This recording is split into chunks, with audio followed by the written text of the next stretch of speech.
my boyfriend's got this friend who's super rich and he was a huge help with our wedding plans.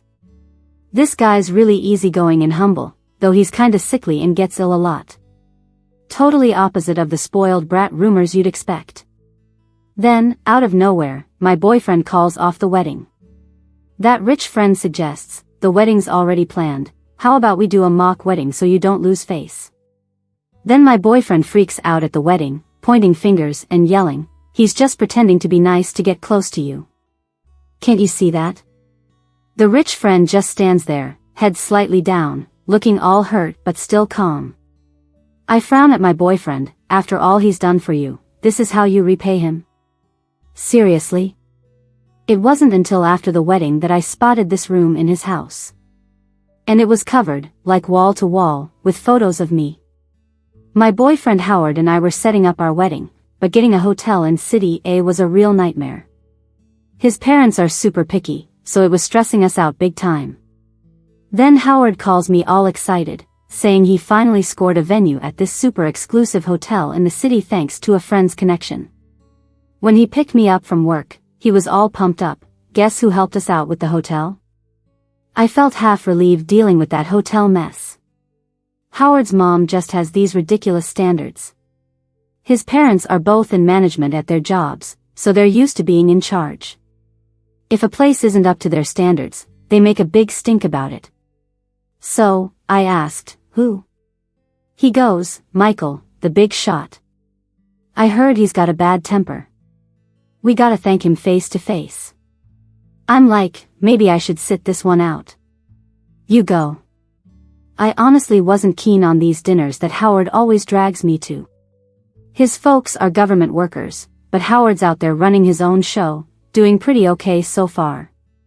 But he's always got these dinner meetings and insists I tag along. I'm a teacher, so my schedule's kinda packed. Plus, I'm really not into these gatherings. I just fake smile and watch him brag and drink. He tells me it's all part of playing the game. You drink, you schmooze, otherwise, why would anyone want to do business with you?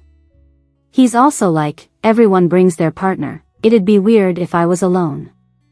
Then he'd add, I'm doing this for us, for a better future. Our future kids shouldn't feel out of place just 'cause we're not loaded. Howard and I've been together since college, going strong for 7 years now. So yeah, I end up going along with it.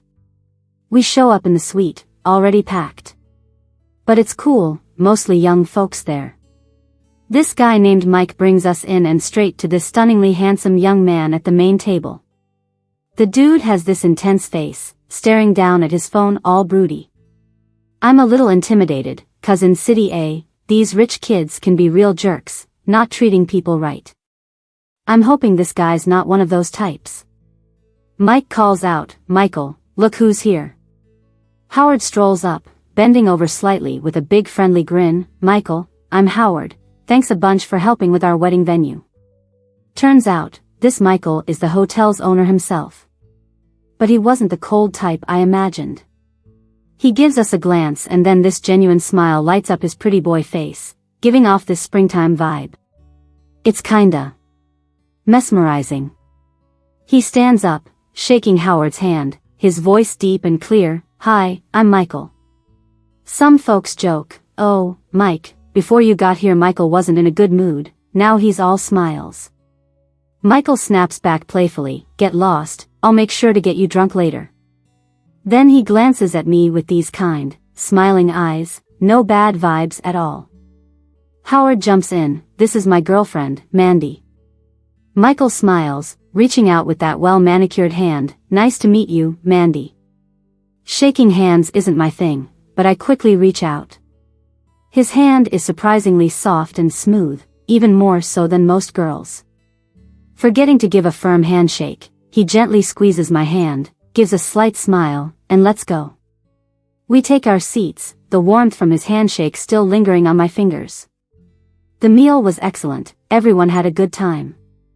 Howard mentions his parents and their jobs to Michael and the crew. Normally, Howard's folks are a big deal in everyday settings.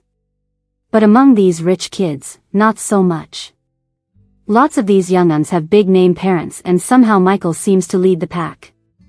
The banter is light and everyone gets along. Howard doesn't stick out awkwardly nor is he ignored. I mostly just kept to the background throughout. Our wedding was set for 6 months later. The venue didn't have any openings till then. With Michael and his circle in our lives now, Howard's business thrived big time. He's always in a good mood after meeting them. But on the flip side, his social obligations ramped up. He'd get home later and later. Often reeking of booze and once, with perfume on him. Even a lipstick stain on his shirt once. Our arguments are rare, but that time I confronted him with the shirt, asking if he plans on having affairs now that he's got money. Howard apologized repeatedly, saying it was just a waitress brushing past, insisting he didn't do anything wrong. After that fight, he behaved himself for about 2 weeks, coming home early and sometimes picking me up from work.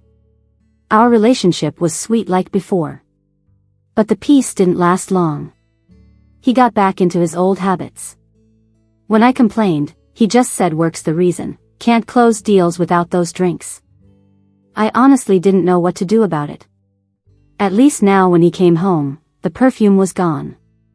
The school was having a big wig visit and I got assigned to help out with the meet and greet. I was taken aback when I saw Michael's face. He was just as surprised to see me. You work here? The principal and the others were guiding him around, and when they heard, they turned to me with a smile. Mandy is one of our rising star young teachers here. I didn't know you two knew each other. I thought it was quite a coincidence too. They were there to tour the school and then mentioned making a donation for a library. Our school is pretty big, with thousands of students. The library is pretty outdated and not used much.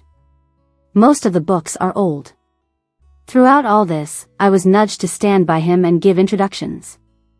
By lunchtime, the principal was still nudging me next to him, pouring drinks, and urging me to toast him. I was in a bind. I didn't want to drink, I had classes in the afternoon. But I couldn't offend the principal. Just as I was about to drink anyway, Michael gently grabbed my wrist and said, "You can't bully her like that. She's my friend. Just enjoy the food, no need for drinks." I dodged a bullet there. When he left, he was a bit unsteady. The principal hastily said to me, "Mandy, since you're friends with Michael, make sure he's taken care of. We need him for the library donation." I understood immediately and walked him out, asking, "Do you need support?" He shook his head but nearly stumbled, so I quickly caught him. By the time we reached the parking lot, he clutched his stomach and said, "My stomach really hurts." I quickly asked, "Does it hurt a lot?" His face was pale and sweaty, yet he insisted, "Don't let anyone see this and make a fuss. Can you take me to the hospital?" I quickly nodded. In the car, he kept his eyes shut, weakly leaning back, one hand over his stomach. After getting him registered at the hospital, the doctor said he had a stomach bleed. I was busy handling his registration and payment. He was admitted and put on a drip. Once things settled down, he had fallen asleep. I called the department head, and they said they'd find someone to cover my class, suggesting I keep Michael company. Michael only woke after sleeping more than an hour. A nurse came to replace the 4-bag. I quickly asked him, "Should I call anyone for you?" He looked terribly frail now. His pale face with long lashes made him seem so innocent and pitiful. He laughed at himself, for something like this, if I called them, they'd just call me useless. He then told me, "You should head back. I can handle this on my own." Then I suggested, "Should I call a friend for you?" He shook his head again, "Just fair weather friends. They're unreachable when you're sick." I never expected, with all the attention he got, that things were this rough for him behind the scenes. I wanted to leave, but he seemed so pitiful.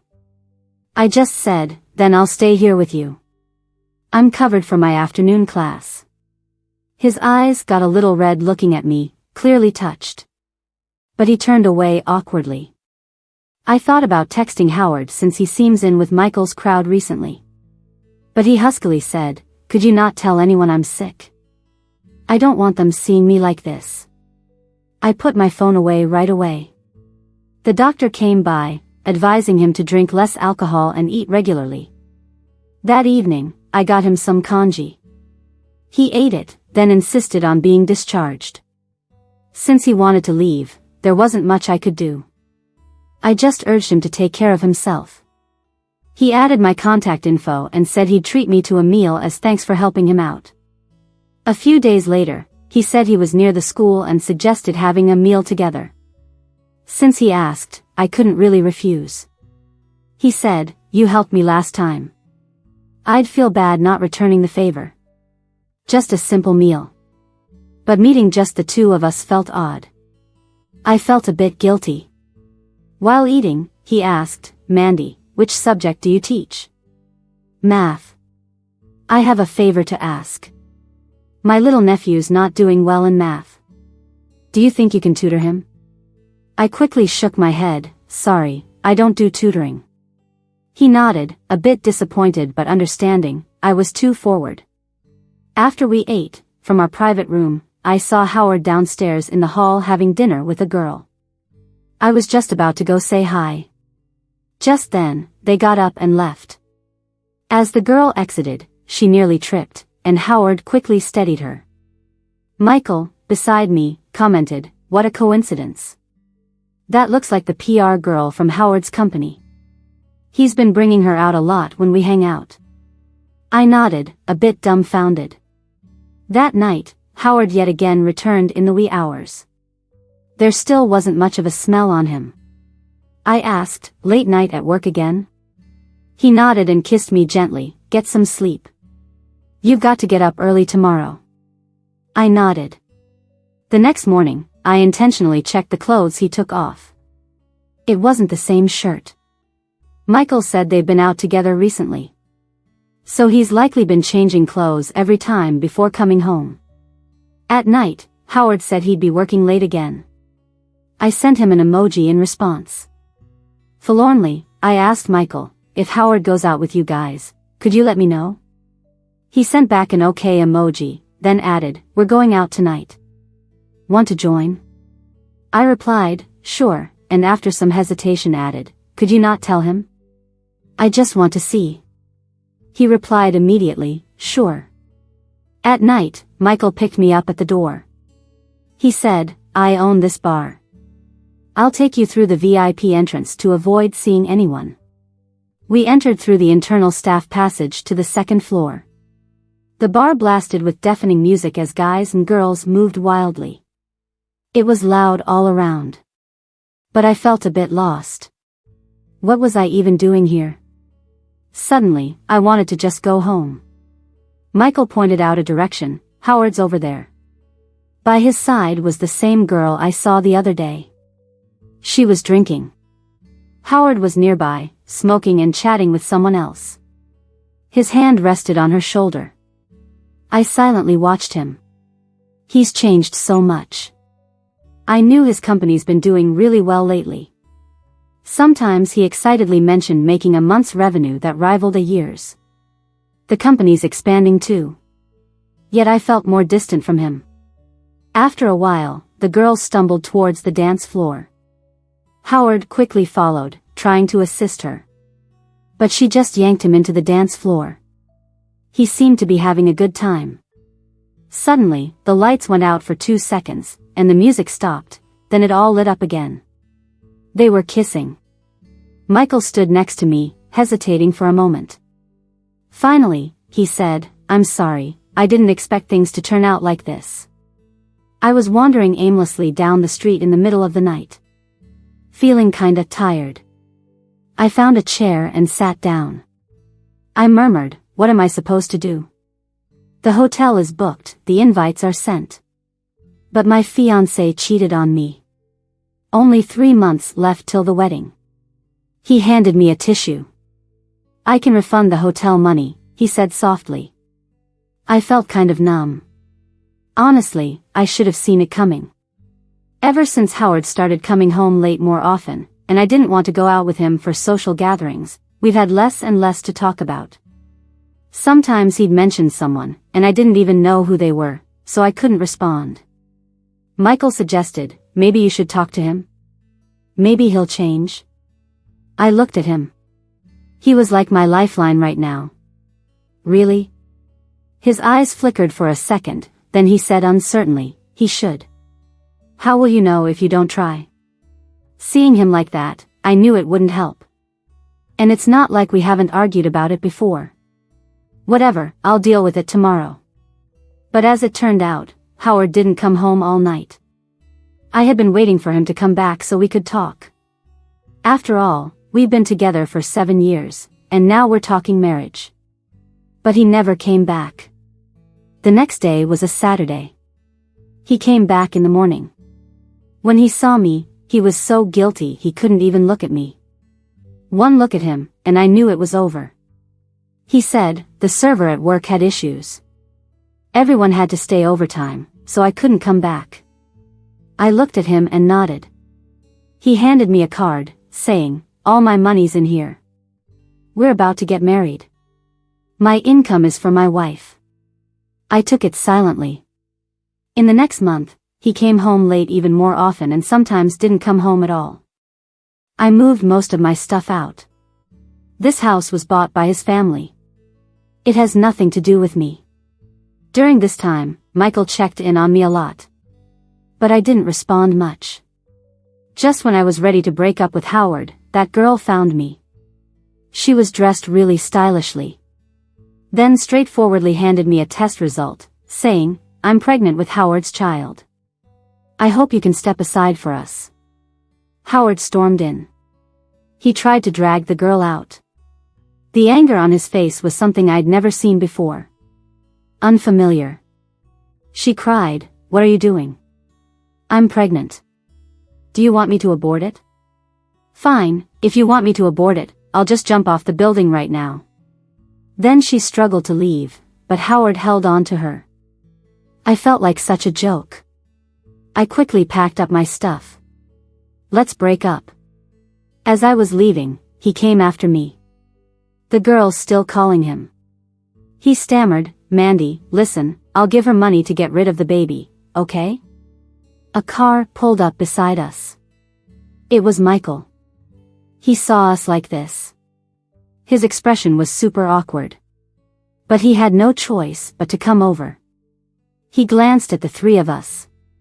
Then patted Howard on the shoulder, saying, you go deal with her first. I'll give Mandy a ride. Turning to me, he said, come with me first. Calm down, and then we can talk later about what to do next. With that, he placed a reassuring hand on my shoulder, then led me to the car. He said something to Howard before getting in and sped off. It was quiet inside the car. I still felt pretty numb. Not that heart-wrenching, betrayed feeling. Just knowing I couldn't stay with Howard any longer. A little regretful. After all, we'd been together for so many years.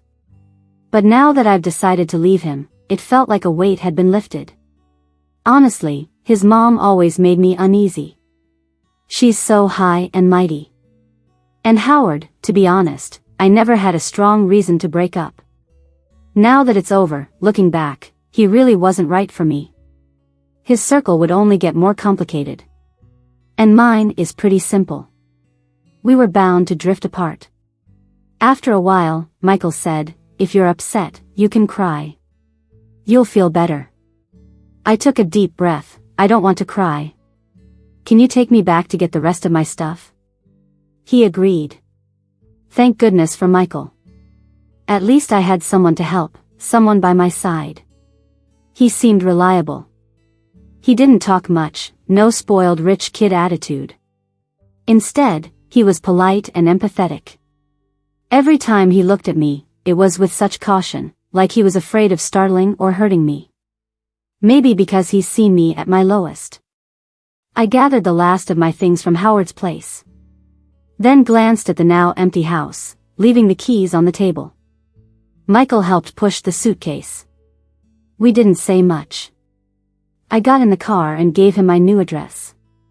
He helped me bring the luggage inside. I poured him some water. He looked at me, hesitated, then said, how about we chat for a bit? It can be tough keeping everything bottled up. I washed some fruit and sat with him at the coffee table, He looked at me. I looked at him. After a while, I said, I don't know how to say it.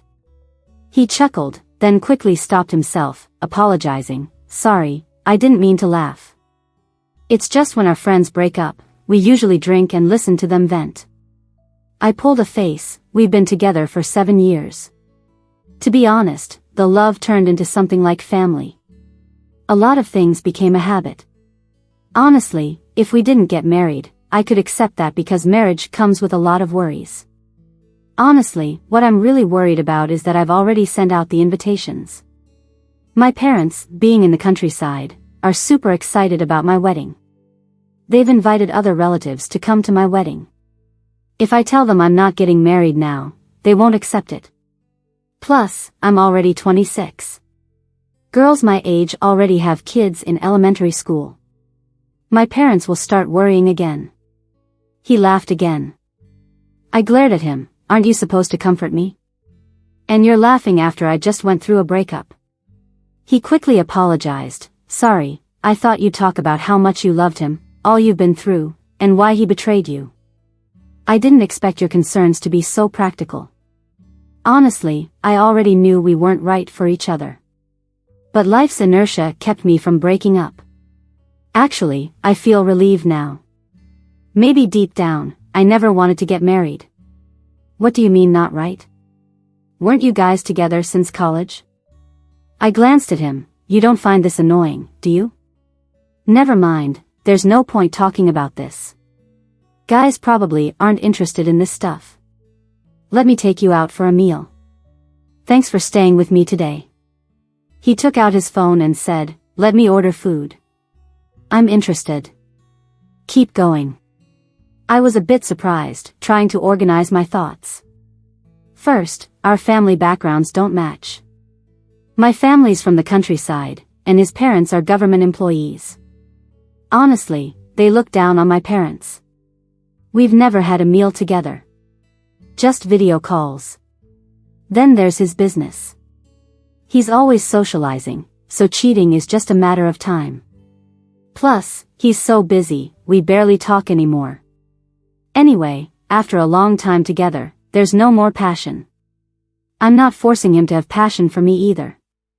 He slightly tilted his head, listening carefully, really paying attention. This was one of the many details showing Michael's politeness and manners. Us regular folks, we're pretty easygoing in how we talk and act. But he's all about rules and manners. Every time he picks me up, he opens the car door for me and holds the roof, making sure I don't hit my head. If we plan to meet somewhere, he's already waiting downstairs, going in with me. When I talk, he stops what he's doing, listening intently. It seems like manners are ingrained in him. I used to hear Howard say his family was very powerful in City A. And that he was arrogant and looked down on others. But clearly the rumors and reality are worlds apart. I talked for quite a long time, feeling like I was all over the place. He alternated between listening intently and looking at me seriously. It made me feel like we really were old friends, understanding each other. The food he ordered arrived. The dishes were elegantly presented and plentiful. I smiled and said, you always treat me. Next time it's my treat. He smiled softly, it's not right for a lady to pay. But, I do have something to ask of you. What's that? He said, my little nephew's struggling with schoolwork. I see you're about to be on summer break. Could you tutor him? I'm sure you won't mind the pay. I thought I was going to marry Howard, taking part-time work would be too much. Plus, there was so much wedding prep to do. Now that we broke up, I have more time. Might as well make more money. After all, I don't have a house in this city yet. I joked, who said I don't care about money? He replied, then it's even better. Howard came looking for me once. We calmly talked things through. I was firm, saying it wasn't just his cheating but we really weren't right for each other. He seemed a bit dazed. Then he got another call pulling him away again. Probably that girl calling him. Watching him leave, I was still a bit envious. He seemed to have easily moved on to a new relationship. While I'm still stuck here. Summer break quickly came. Michael's little nephew is only in 3rd grade. Soft and polite when he sees me. Every time I go to tutor him, Michael drives me. I initially refused, but he said, "Mandy, I already feel bad for asking you to tutor. If I don't drive you, I'd feel even worse." We got closer quickly. Driving to his nephew's place takes half an hour. Tutoring 3 times a week, he drives me every time. During the 2 hours I tutor, sometimes he reads nearby. At other times, he brings upstairs snacks and drinks like afternoon tea for us. Sometimes he takes us out to eat or to an amusement park. He says a little fun is also a way of learning. But his nephew seems a bit scared of him. Whenever he sees him, he seems timid. Sometimes when we go out, he clings to my hand, never daring to ask him to carry him when tired. His nephew is his older brother's illegitimate son. Typically, it's just the housekeeper and him in the villa. He's quite nice by finding a tutor for his brother's child. Though his nephew is a little afraid of him. After a month, Howard came to see me again. That day, Michael was dropping me off home. We talked about rewarding his nephew for doing well. He said, "Let's reward him with 100 workbooks." I looked at him incredulously. He parked the car and unharnessed the seatbelt. I got out and told him, "Now I understand why he's afraid of you. With an uncle like you, any kid would be scared." He laughed. His smile was very pleasant. It felt like spring. I smiled back at him. Then I heard someone call, "Mandy." I turned around and saw Howard. Howard looked at me, then at Michael, blurting out, "How did you two get so close?" I pursed my lips. "Did you need something?" He changed his tone, "I want to talk to you." Michael smilingly said to him, "I've been meaning to grab a drink with you tonight. Our project's going well." Howard's expression shifted again, turning back to a flattering and enthusiastic manner. Seems Michael's project made him quite a bit of money. Howard temporarily shifted his focus from me and said to Michael, "I have to thank Michael for looking after me. I must treat you to a meal when you're free." Michael is still his usual laid-back self and said awkwardly, "I asked Mandy to tutor my little nephew, and I brought her a box of seafood to thank her. I'm free in a bit, so why don't you wait for me? I'll take it up to her and be right back." Howard looked kinda shocked. Michael took the seafood out from the trunk and told me, "Let's go. I'll help you carry it up. It'd be tough for you alone as a woman." I quickly opened the door to the apartment complex for him. After that, Howard didn't reach out to me until school started again.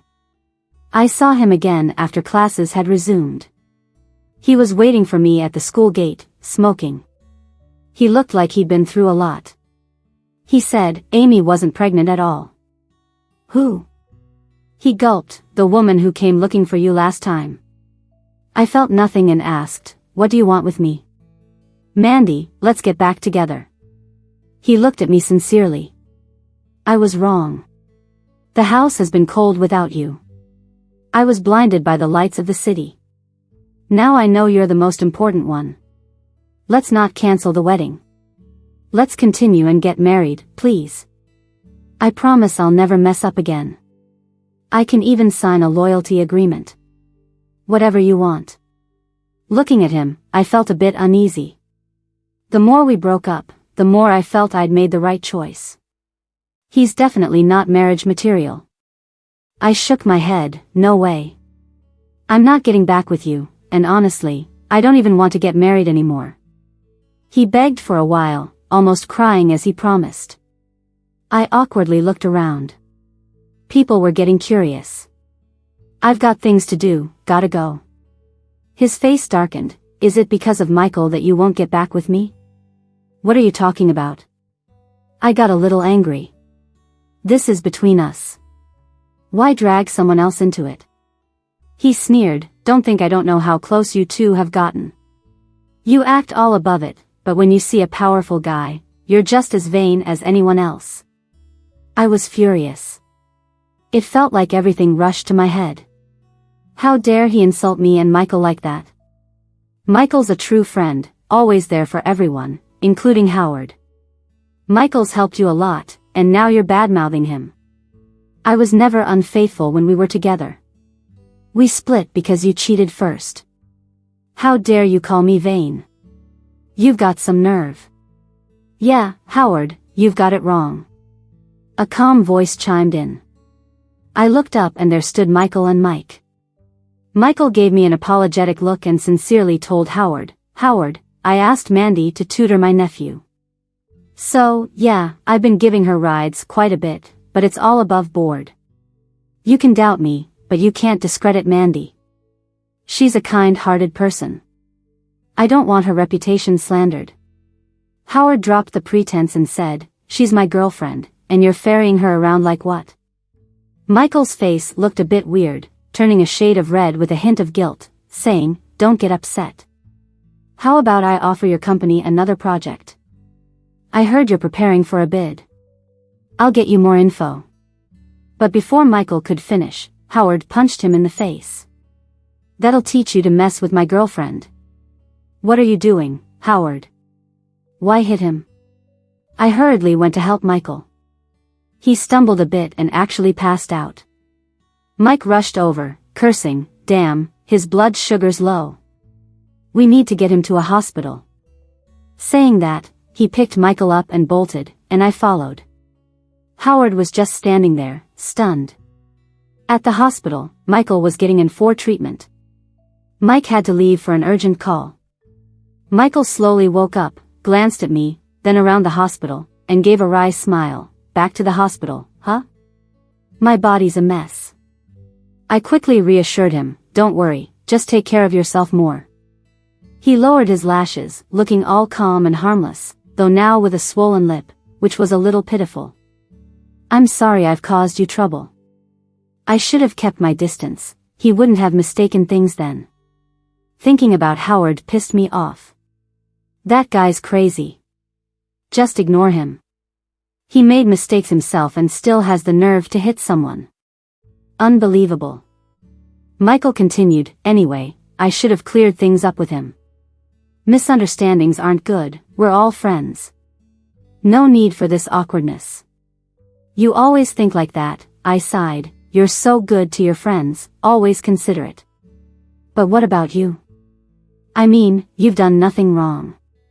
Before you even knew us, you were gonna lend us your hotel for the wedding. And you've helped his business so much since. Yet, he's ungrateful, misjudged you, and hit you. You're too nice to everyone. It's gotta be exhausting. I'm just lonely, he said softly. You might not know much about my family. My parents are big shots, incredibly successful in their careers.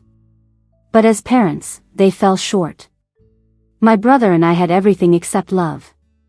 So, as I grew up, I just wanted lots of friends. Even if they don't truly care, having people around is better than the emptiness. Misunderstandings between friends aren't a big deal. He said earnestly, in friendships, there has to be patience. Someone's got to give a little more, and I don't mind being that person. He looked at me and said, I really like being friends with you. It feels real. You don't expect anything, which makes me uneasy. But you're kind. When I was sick, my mom wouldn't even stay with me, but you did. When I saw you there by my bed, I was touched. I promised myself we'd be great friends. You're a bit of a fool, I said, tucking him in, we already are great friends. Michael stayed in the hospital for observation. I went home and said I'd visit him again tomorrow.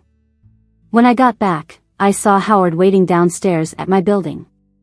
He hesitated and asked, is Michael okay? I was pretty upset. I snapped, you hit him, and he's still saying good things about you, blaming himself. How could you misunderstand such a friend? You even hurt him. I can't believe I misjudged you. The arrogant one isn't him, it's you. Don't come looking for me again. You annoy me. With that, I went straight into the complex and slammed the gate shut. He couldn't get in. A few days later, my parents called me. Mandy, aren't you getting married soon? We're thinking of coming over a bit early. What do you think? I kicked a pebble on the sidewalk, lowering my voice. Dad, Mom, what if I said the wedding was cancelled? How would you react? My mom immediately started shouting. Did Howard bully you? Tell me, I'll scold him for you. That punk. But you still have to get married. We've already told everyone about your wedding. If you don't, where would we put our pride? Anyway, every couple fights. With Howard's family being so well off, you should just endure a bit. I sighed, knowing that's how they'd react. I have to work overtime, let's talk later. When I looked up, I saw Michael standing outside my complex. In the sunset, he stood tall, his profile more defined in the golden light. His eyes sparkled. He greeted me cheerfully. Got something awesome, had to come and share it with you. Curious, I asked, what? He shook a big bag in his hand. Come upstairs, and I'll show you. I chuckled. He'd brought a golden roasted piglet. My family had a chef roast this. It tasted amazing, so I had another one made just for you. Not bad, huh? That's really something, I grinned. We dug in, each taking half. He asked, who were you on the phone with earlier? You looked so stressed. What's up? I hesitated but shared, it was my parents. I hinted about not marrying, and they acted like the world ended. It's tough to talk to them, they only accept what fits their view. Luckily, I'm not an only child. Me too. Lucky there's my brother. We're both a mess, they've given up on us. He was modest about it. All his businesses and investments were thriving, but he never bragged when with me. He suggested, why not just skip telling them the truth? The wedding's at my family's hotel anyway. Just pretend, and let your relatives have a meal. Just me pretending while they eat? I laughed, I can't afford that kind of meal for everyone. He burst into laughter, shaking with amusement. I didn't get what was so funny. After a while, he said, or maybe I could help. I could pose as the groom, you as the bride. Just for them, nothing serious. I was speechless. He leaned on his chin and continued, what if we just got married for real? I feel comfortable with you. There's a wedding waiting. What do you think? I was stunned. After a long pause, he laughed again, just kidding. Look at how serious you got. I rolled my eyes, as if that's something to joke about. After he settled from laughing, he asked, was that face because you don't like me? What's wrong with me? I tore off a big bite of meat. It's not that you're bad. You're just too good for me.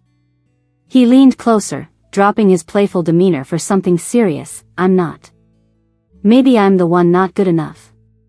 His gaze was intense, his eyes welled up, as if shy and unable to speak. I got nervous. Mainly because his face was so striking. We looked at each other, neither speaking for a moment. Finally, he closed his eyes, moving in to kiss me. I blurted out, your lips are covered in grease. He opened his eyes awkwardly and grabbed a napkin. How about now? I pushed him teasingly. I like you too. We both laughed. Saying it out loud made it easier. After we became a couple, Michael started coming over more. Often, he'd spend the whole day at my place. He'd pick me up from work, and when we'd get home, my place was spotless. I joked, you're like the little helper around here. He hugged me from behind. I can't do much, just cleaning. We'd cook together. He'd wash, and I'd cook. After dinner, we'd go for a walk, holding hands. That was our routine. He mentioned, when we're married, let's have 1 or 2 kids and maybe 2 dogs. Sound good? Are 2 dogs a bit much? Up to you. I giggled. I hope the kids take after you, they're bound to be cute. He paused, but I'd love a daughter who looks like you. We got flustered again, sharing a shy moment. While we were walking back, we saw Howard. When he spotted us holding hands, he was livid. "Michael. You traitor." I tried to stand in front of Michael, but he pulled me behind him, speaking softly yet regretfully. "Howard, I'm really sorry.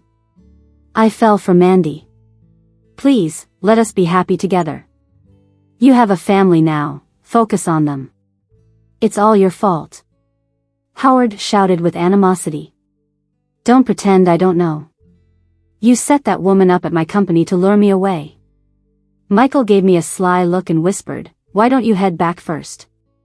I'll try to calm him down." I glanced at Howard, who was having another outburst, and shook my head. "What if he hits you again?" Michael let out a bitter laugh. "Why worry about small stuff like that between friends?" Howard swung another angry punch. Michael took it on the chin again. I yelled, "Howard, you're hopeless. It's rich you're blaming others for your own shady thoughts.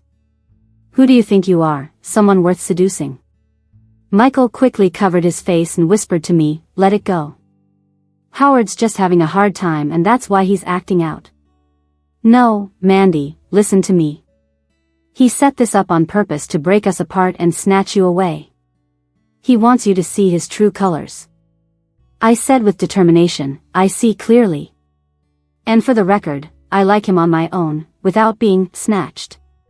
His only flaw is being too kind, always tolerating you. And you, I never expected you to be so reckless and violent. Don't bother me anymore. Otherwise, I'll call the police and no one would look good then." I dragged Michael inside as he was still trying to console Howard. In the elevator, Michael sighed, "I messed up. You don't mess with a friend's girl. We weren't married, and I broke up with him before getting with you." He hugged me. "You're all I have now. Howard surely hates me." I hugged him back. "Isn't having me enough?" He whispered, "It's enough. More than enough." Then he leaned in for a kiss, right when the elevator doors opened. We walked out together, and I unlocked the door. He hugged me from behind, and I felt a tickle on my neck. Once inside, I tried to stop him but he kissed me again. As we ended up on the couch, I looked at the reddish corner of his eye and the bruises, muttered, "You haven't treated your wounds." He took off his shirt, ignoring my comment, kissing me passionately. The next morning, I woke up to him grinning at me, showing his teeth. Then he opened his hand, "Give me a key. I want to move in. Or you can move in with me." I slapped his palm jokingly, "Isn't it a bit early? We've only been dating a short time, jumping into living together?" He held me closer, "But it feels like I've known you for ages. We started living together. Until my mom called again, asking me to get them flight tickets." Michael saw my frown and took the phone. "Auntie, sure thing. I'll make sure someone picks you up at the airport." My mom thanked him repeatedly before hanging up. Then Michael pulled a ring out of nowhere. "Let's get married." Married? To someone I've been with for less than a month? I mean, we've known each other for less than 6 months. I thought he was kidding. But that afternoon, he took me to meet his family. They were super welcoming. Almost too welcoming. It made me wonder if Michael was hiding something big, using me as a cover. That thought was unsettling. But we had a health check, and everything was fine. He didn't seem like a closeted gay guy either. Howard did mention Michael swapping girlfriends often. Guys never came up. Plus, if he was into men, why string me along? Throughout our time together, he was genuinely sincere. I decided to shove my doubts aside and prepare for the wedding. Thought it'd be a crazy affair. But his family seemed to have it all sorted out, even the wedding dress fit perfectly. Looking at myself in the white gown, Michael in a sharp suit next to me, I wondered. Was I a stand-in for his first love? Is that why he's so set on marrying me? Thankfully, we didn't need to invite any of my relatives. When my parents and others arrived, Michael organized their vacation. Then the wedding. It felt like Michael's plan to distract my family. But the place was packed with his folks and a ton of other people. Waiting in the dressing room for the ceremony to start, the door swung open. Howard burst in, saying, "Mandy, you're being played. Michael's been setting this up from the start." Amy spilled everything. She said Michael orchestrated everything, from breaking us up to making her pretend she was pregnant to push you away. It was all his plan to drag me down and step into my shoes. He's not who you think he is. As he finished, the door opened again. It was that woman, Amy. She sobbed, "Yes, MS. Mandy, it was my fault. Michael made me do it. We didn't do anything, honest." Howard stared at her, shocked. "Why are you here?" Amy cried, "Howard, please, just give me the promised $1 million. My grandma is in ICU and without the money, she'll be kicked out." Howard looked confused. "What are you talking about? Leave and don't come near me again." Amy suddenly screamed, "What do you mean? I've done what you asked. Now you want to back out? I've lost my child and love. If you don't help my grandma, I'll take you down with me." I looked at Howard disappointedly. "I can't believe what you've become, driving people to desperation." Howard pleaded, "Mandy, I didn't lie." He turned to Amy, grabbing her by the throat. "You wicked woman, you haven't hurt me enough? Tell the truth." "Enough. I can't take this anymore. Keep it up, and I'll call security." "What's going on?" There was a noise outside the door again. It was Michael. He pushed the door open and walked in, his face still glowing with the happiness of an upcoming wedding. His features looked even more striking, and he was bursting with energy. "It's you. You sent her to seduce me and break me and Mandy up. Michael, you sneaky jerk." A look of confusion flashed across Michael's face as he asked, puzzled, "I made her seduce you?" He was even more puzzled. "Isn't she a PR at your company? We even had dinner together before." Howard was about to say more, but I cut him off sharply. "Haven't you caused enough trouble?" I grabbed Michael's arm and said, "Let's not bother with this lunatic. Let's go and wait outside." But Howard tried to hit him again. He's really got a knack for the violence. Thankfully, Michael dodged this time, grabbed Howard's hand, and smiled. "I can't let you break anything today. I have a wedding to attend." He turned to the people behind him and said, "Take good care of Mr. Howard." He gently told me, "Come on, let's go wait up front, it's about to start." Howard kept yelling, "Michael, you bastard. I regret ever knowing you." Looking at Howard's menacing face, then at the radiant Michael beside me, the contrast was too clear. How did I ever fall for someone like Howard? The wedding was solemn and meaningful. The groom wore a smile and his eyes were a bit red. Although it was with someone else, it was still the wedding I had hoped and imagined. Epilogue. After the wedding, Mandy moved into a new home with Michael. Howard was never seen again. Michael was a gentle, loving husband. Even when he got jealous, he just looked so disappointed. He'd hold Mandy tightly and plead, "Please don't leave me."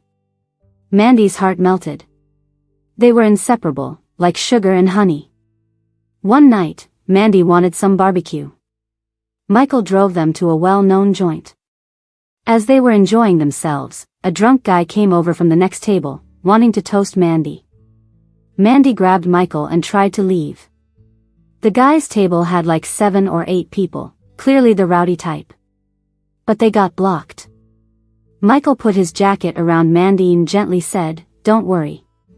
Then he grabbed a chair and swung it at the nearest 3 guys. A brawl broke out. By the time the security rushed over, Michael had just snapped someone's wrist. Mandy stared at him, wide-eyed. Was this the same weak guy who used to get pushed around by Howard? After Mandy became pregnant, she and Michael planned to set up a special nursery. She wandered around the house. But one room's door wouldn't open no matter what. She finally had to use a master key.